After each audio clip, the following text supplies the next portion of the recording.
What's up, y'all? So in this video we're going to talk about the difference between residential and commercial lever handles, and in my opinion why you should try to use a commercial lever handle, especially in the case of a brushed chrome finish or even replacing satin nickel. Brushed chrome is the heaviest duty finish. It resists scratching a lot better, or conceals the scratches better. It doesn't fade out. As long as you maintain it by wiping it down every so often, that finish will last forever. Whereas your aged bronze or your satin nickels or even your polished brasses will get age spots and will look horrible after just a little while. So if you were switching out now, and I will mention that the lever handles do come in polished brass and a dark bronze like this. So if you're switching out a polished brass, you can get a commercial grade in a polished brass. However, the brushed chrome finish will last the longest. But in this case, we have a Schlage F51A Elon. That's the design. And then we've got a grade 2 clutch entrance that we sell quite often. Now, one difference in the commercial grades is you can get them clutch or not clutch. And when we get it out of the box, we'll look at that. But the non-clutch would more likely mimic a residential instance where you would want it. With the clutch, that's more for heavy duty or vandalism or really heavy duty use. And when the clutch is in a lock, when you turn the handle, if it's locked, you can still like turn the handle, and that's to resist somebody putting a pipe wrench on it and breaking the handle. In residential use, that's not so much a big deal, so it would often be better, and the clutch can kind of cause a little bit of problems set in residential frames unless you've got a really solid built house. So I would, on a residential setting, just so that when somebody walked up to the door and the lever handle was rigid on the door, on the outside, like the Schlage Elon here, is that kind of, when you throw in a clutch in a residential setting, people really aren't used to that, and it can kind of take a little bit to get used to. However, for long-term use, it is best to have the clutch because that would make it last even longer. So here we have just your typical little Elon, and I say typical little, it's actually a fairly nice, out of all the lever handles out there right now, Schlage, the F series, even though they have that compressible core, that compressible cylinder in there, honestly, functionally and mechanically, they are kind of the heaviest duty for a residential setting. This is a nice, pretty heavy lever for a residential lever compared to Quickset and all those other ones. The one difference now, a lot of people are not aware still that as of about 2 years ago, Schlage F series were always really easy to get locked out of. So you had it turned to the locked position, and when you walked up to the door and you walked out, it stayed locked. You physically had to turn the button, right, to make it unlock. Well, now, as of about 2 years ago, when you and that was always the thing, people were always getting locked out because of Schlage doorknobs and lever handles. But now, if you watch the button, see it's in the locked position, it's horizontal. If you watch the button, when you pull the handle down, it automatically flips it up, which automatically unlocks the lever. So when you're exiting the house, you do have to reach back in and turn it, or you do have to turn the key from the outside. You can just pull the door shut and turn the key whichever way to lock the handle. So some people do that. Some people will open the door, flip this, close the door, and then lock the deadbolt. Or you can just open the door safely, not being locked out, and then turn the key in the outside to lock it, and then turn your key in the deadbolt if you have a deadbolt on the door, which is recommended. So in this case, we've got a fairly expensive lever. You know, these can be found in different finishes. Most of the time, it's like a flare design with kind of a swoopy, or an accent is another design. However, they wanted kind of a commercial look, and this is mimicking a commercial look. If we pull out the actual commercial lock, this 300 series grade 2 lever, this particular one, these can be ordered any which way, but if you are a customer looking for, you know, locks, you would want to spec this with your locksmith And also there are several other brands. The levers are all similar. We've done videos on differences in the levers, but this one is less latch, less cylinder.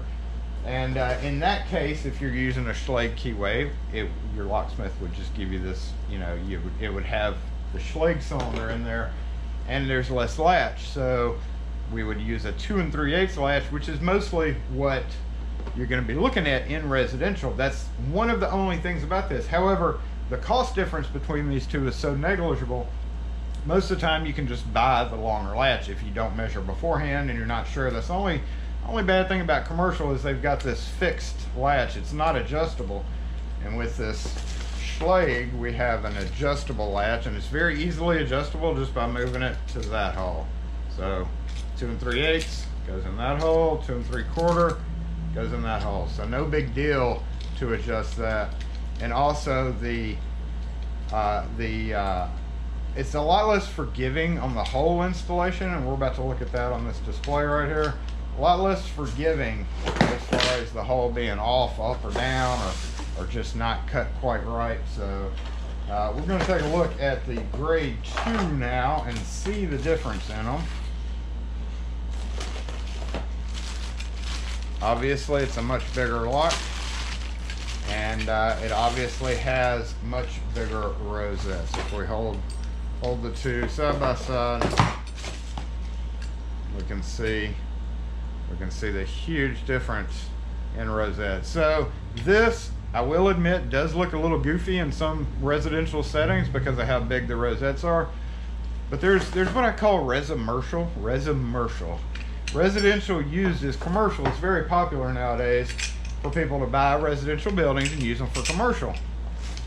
Well, they come along and they have residential hardware on them. Residential hardware, while it does get cycle tested to meet certain criteria, it just doesn't last as long. It doesn't hold up to the number of people that come in and out. Think, in a house you may have, what, 4 people at most, 4 to 5 people. And they may open and close the door, 10 times a day. In a commercial setting, though, you're talking 50 to 100 times a day these doors are being used. And these residential locks just end up breaking quicker. So that's always the case where you would want to upgrade. Think about upgrading to a commercial, even though you have this little problem with the bigger rosettes. Again, it's just something that has to be gotten used to. It's not that big of a deal. After it gets on the door, it'll grow on most people. There is a couple of installation problems involved with this. Number one, the hole does have to be a 2 1/8 inch hole. Right here, this is a 2 1/8.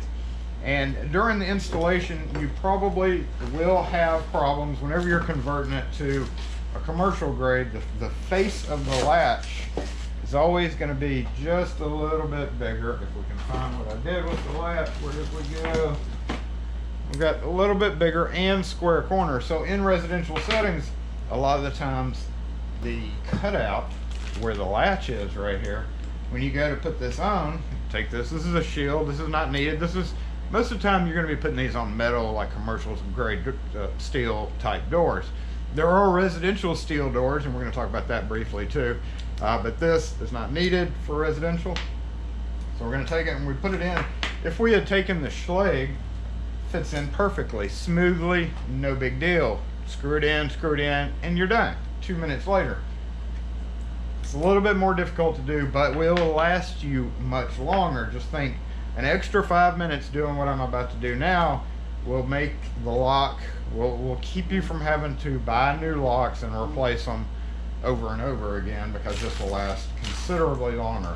But if we look, we can see, it's not sitting down in there, and what happens is when it doesn't sit down in there, these little prongs right here, when you slide the lock body through, this has to grab those little prongs, and if it's not recessed all the way, these won't connect. So it makes it, again, a little bit difficult to install, but it's easily correctable. Just take a pencil, put your latch in there, and make sure it's straight up and down as best you can, and then we're just going to mark around the outside of it. Now, again, a lot of residential doors are going to have this round cutout. This one doesn't. This one's square, but a lot of them are routed at the factory to take this round style latch.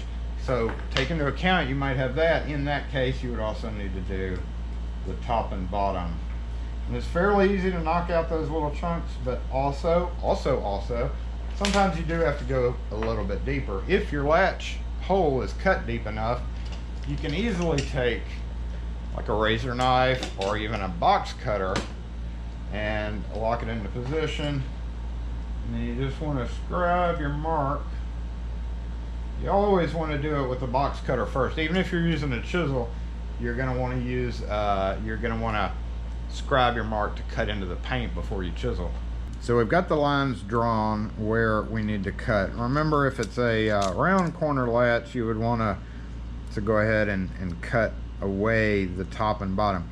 Now this is much easier, much easier with like a 3/4 inch chisel. You can do the whole job with a razor knife unless it's not cut deep enough here, and then you're gonna have a problem. But in this case, say this is a nicely finished door that we want to kind of be careful with. So what we'll do is we'll come along and just very carefully scribe a mark. And this is one of those things where you were in kindergarten where you were taught to draw a straight line. That's where that comes in handy. Again, this is really a skill thing. It takes a lot of practice sometimes to be able to get this looking good, but if you're slow and careful with it, you're gonna come up here and just notch down right there. And go down here, notch down right there. We want to come over here, notch down there, and then here. So, and then in this case, this one's, the latch is just a little bit wider than what was here before. Gotta make sure we're going on the right line. I'm kind of cutting on the inside of that marked line.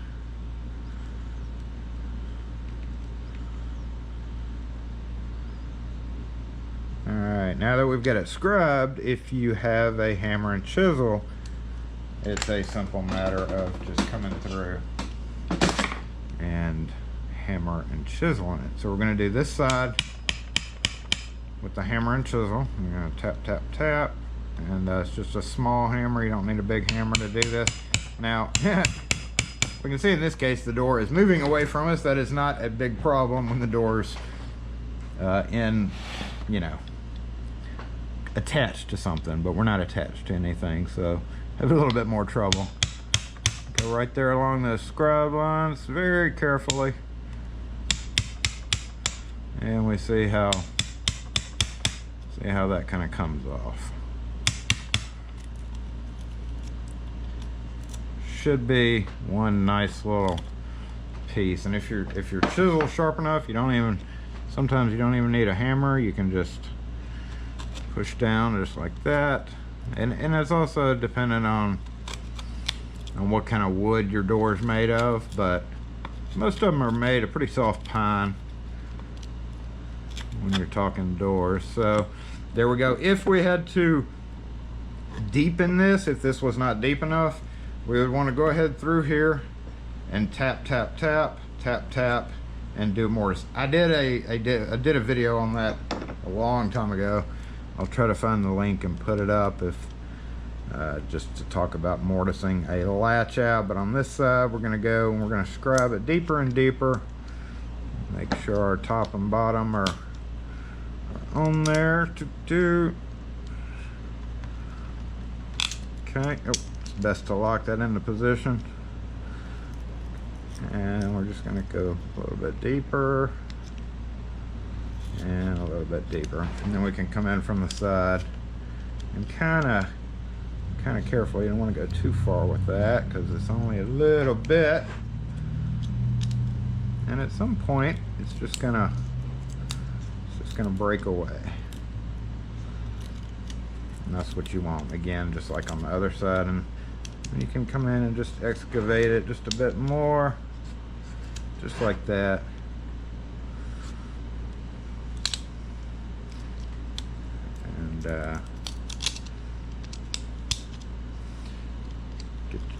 corners nice and square. There we go. We're going to test fit the latch, make sure it goes in all the way. We have it there. We were kind of a little wonky there. If you are very ticky about that, you can come in with wood filler and fill it in. But you want to make sure the latch is seamed perfectly well with the door. If it's sticking out at all, it's going to cause problems. So it needs to be all the way down.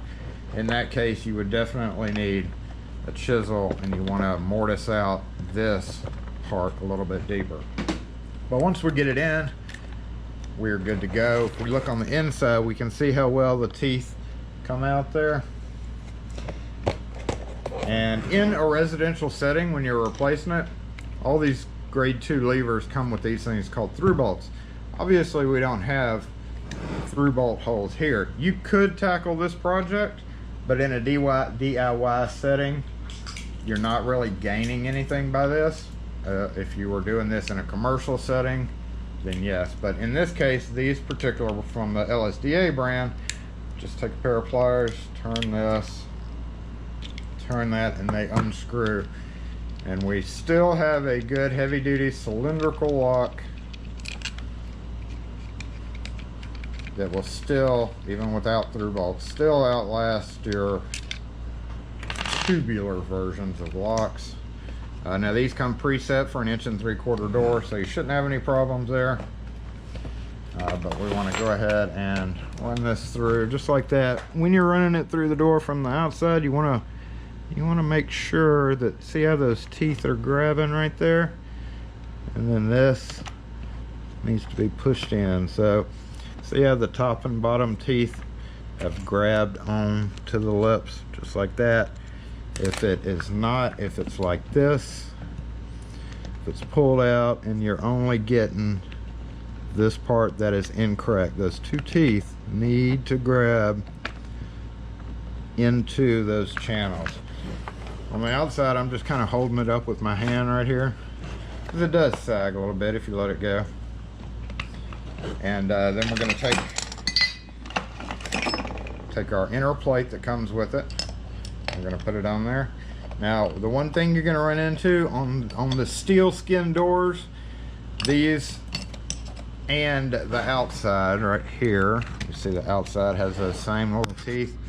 So those little teeth in a wood door will dig in just fine.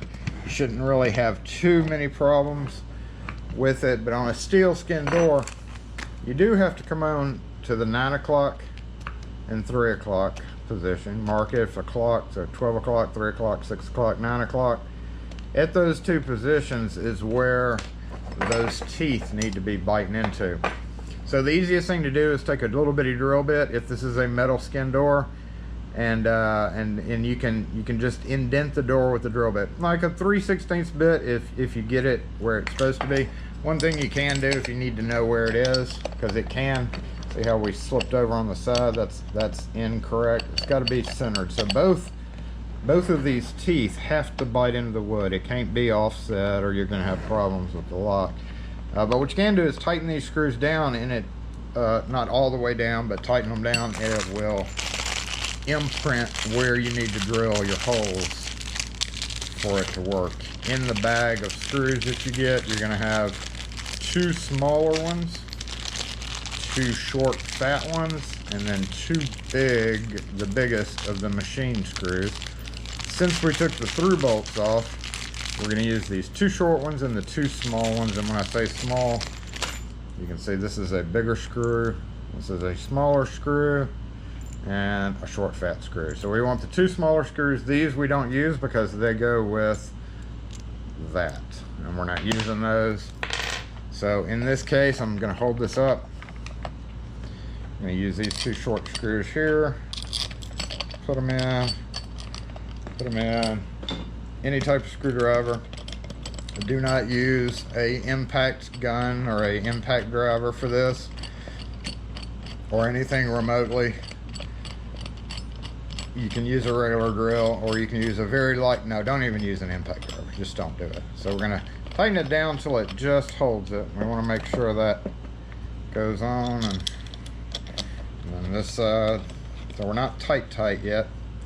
At this point, when you start tightening it down, you will see the marks begin to bite either into the wood or bend into the metal of the metal skin door.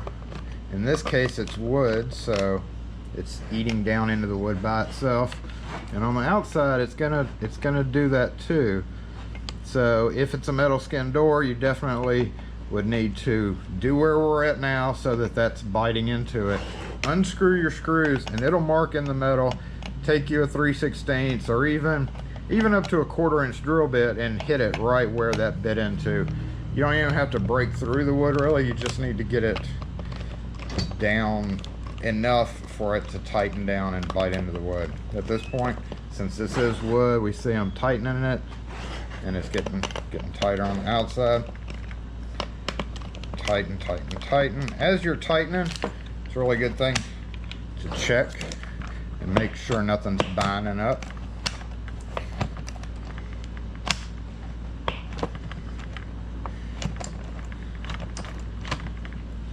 Have not put these screws in yet. Those come in the bag. Don't forget to put those screws in.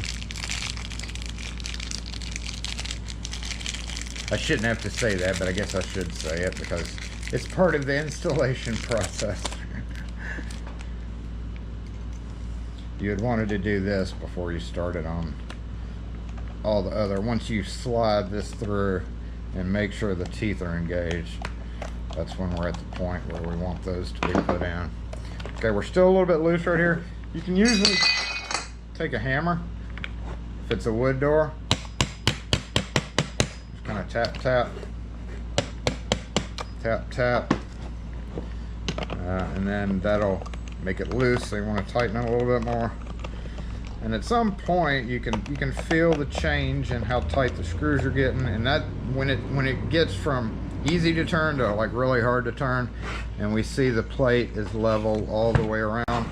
We look at the outside and we make sure the level is all the way around. You should be good to go.